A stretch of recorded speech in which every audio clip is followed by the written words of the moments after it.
conclura parce qu'il vient quand même du Gers et il vous dira en conclusion les choses comme nous les voyons. Moi je voulais revenir avant de répondre sur tous les élus qui sont aujourd'hui attaqués par les sociétés et qui sont devant les tribunaux. Il y a eu une manifestation à Villeneuve-de-Berg. J'étais avec les élus à leur côté, avec évidemment tous les citoyens qui étaient là pour défendre les élus locaux qui se sont engagés dans cette bataille. J'y répondrai tout à l'heure, précisément pour savoir ce que le département, le Conseil général de l'Ardèche, va faire avec les élus. Si on doit conclure cette soirée, la question de fond qui nous est posée au moment où l'on parle, parce que ne nous racontons pas d'histoire, il va y avoir un texte en dernière lecture qui sera examiné au Sénat. On connaît tous le rapport de force politique, ou alors à méconnaître la démocratie. Et donc on sait très bien que le texte de loi au Sénat sera voté. Ça veut dire que dès qu'il est voté, puisque la commission mixte paritaire a eu lieu, c'est un texte commun qui sera ensuite validé par les ministres compétents, signé par les ministres compétents, et ensuite la loi s'appliquera. La question au fond que nous devons nous poser, tu l'as posée tout à l'heure. Faut-il ou non que l'on saisisse le Conseil constitutionnel? Ça, c'est la première des questions. Germinal Perrault, Philippe Martin et d'autres, nous avons aujourd'hui des positions un peu différentes. Non mais attendez. Non. Moi, je suis sur la position 1. Il faut saisir le Conseil constitutionnel, mais on ne saisira pas seul le Conseil constitutionnel. Ça veut dire qu'il faut que toutes les formations politiques qui sont engagées dans ce combat aient le courage de saisir le Conseil constitutionnel avec nous, parce que nous ne voudrions pas, s'il y avait des difficultés, emporter le chapeau seul. Deuxième élément. Dans le même temps, quand nous saisissons le Conseil constitutionnel, il faut que parallèlement, on dépose un autre texte de loi. Et nous avons ce qu'on appelle des niches parlementaires pour dire, dans le cas où le Conseil constitutionnel ne validerait pas la loi, voilà la loi que nous voulons. C'est la position qui est la mienne. Et à l'occasion des débats que nous aurons mardi, c'est la raison pour laquelle Germinal Perrault a eu un certain nombre d'entre vous, c'était sa mission. Nous déciderons en groupe ce qui est la meilleure des choses. Nous sommes aujourd'hui en relation avec les avocats qui défendent les élus locaux aujourd'hui. Vous la connaissez, Hélène. Nous discutons avec elle. Nous avons jusqu'à mardi. Nous avons jusqu'à mardi pour savoir ce qui est bien ou ce qui est pas bien. Nous sommes aujourd'hui pour vous écouter. On a entendu votre position. Vous dites il faut une saisine du Conseil constitutionnel. D'autres nous disent non. Non, c'est pas que une.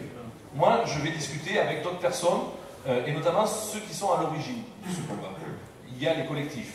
Moi, je veux savoir ce que le collectif demain va nous dire. Globalement, si le collectif nous dit les gars, il faut y aller, je ne pense pas qu'on se dérobera.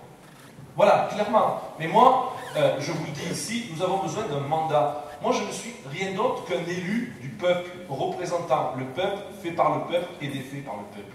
Et donc, à partir de là, je vous le dis, je ferai ce que les collectifs, c'est-à-dire vos porte-paroles, nous diront de faire. En intime conviction, au moment où je vous parle, je pense qu'il faut saisir le Conseil constitutionnel. En intime conviction, au moment où je vous parle, je pense que parallèlement, il nous faut un autre texte de loi. Peut-être ai-je raison, mais je n'ai pas forcément raison contre tout le monde, donc j'ai besoin d'avoir cette avis. Alors, sur la question qui m'est posée, sur les élus. Le Conseil général, avec d'autres départements, 4 autres départements se sont joints à nous.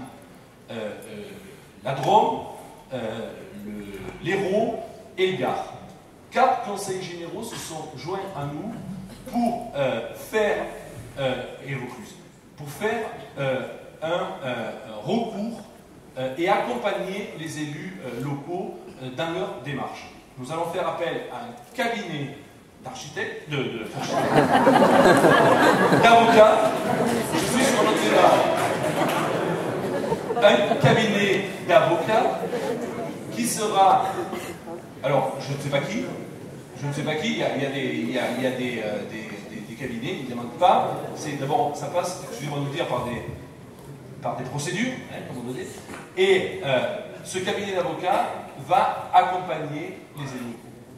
Nous sommes à leur disposition pour vous accompagner dans les démarches qui sont les vôtres. Et donc, moi, je t'ai entendu, Stéphanie, à Viviers, comme à Valvinière, comme à Villeneuve-de-Berg, et comme dans d'autres communes, je ne vais pas toutes les citer ici, elles sont nombreuses, les départements vont mettre les moyens financiers et les moyens physiques à votre disposition pour vous accompagner, parce qu'il est hors de question, évidemment, qu'on laisse tomber les élus locaux. Voilà ce que je voulais vous dire. En tout cas,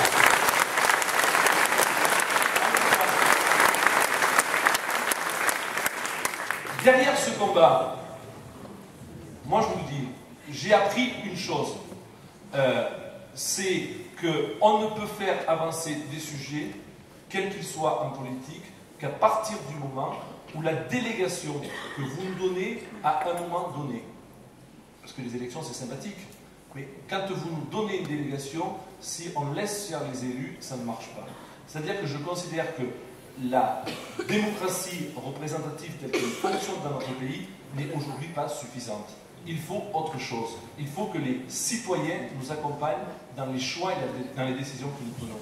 Or, aujourd'hui, le constat que je fais, c'est que ce qui m'a fait bouger, je lui dis, comme je le pense, c'est l'ensemble des habitants de ce département, et notamment du Sud, qui m'ont fait bouger sur ce sujet. Parce que quand Michel Ebalin, qui est là, a été la première à lancer le débat, elle était toute seule. Personne n'avait parlé à l'époque, au mois d'octobre ou au mois même de septembre, des gaz de schiste. Moi-même, quand elle m'en a parlé, je lui ai dit, mais de quoi tu me parles, pour Michel? Je ne sais même pas ce que c'est. Puis ensuite, il y a eu Guillaume, et puis d'autres qui ont commencé à monter de fil en aiguille. Et puis, il y a eu une réunion organisée ici, au début du mois de janvier, avec toi, Sabine. Il y avait pratiquement autant de monde. Et puis, ensuite, il y a eu 18 000 personnes à Villeneuve-de-Berg. C'est quoi qui m'a fait bouger? C'est tout ça? C'est vous qui me portez. C'est vous qui portez, en fait, notre combat. C'est un combat commun.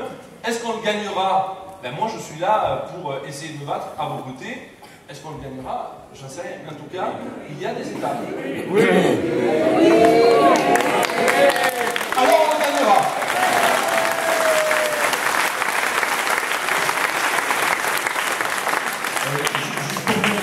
Alors, je le redis, je l'ai dit, en tout cas pour le collectif 07 et la coordination nationale semble confirmer aussi. Oui, il faut faire un recours au Conseil constitutionnel. Oui. Je pense que la réponse est claire. Oui, ça, on est d'accord. Oui. Donc juste, j'en profite parce qu'on a parlé de transition énergétique. Alors j'en profite parce qu'on me le demande.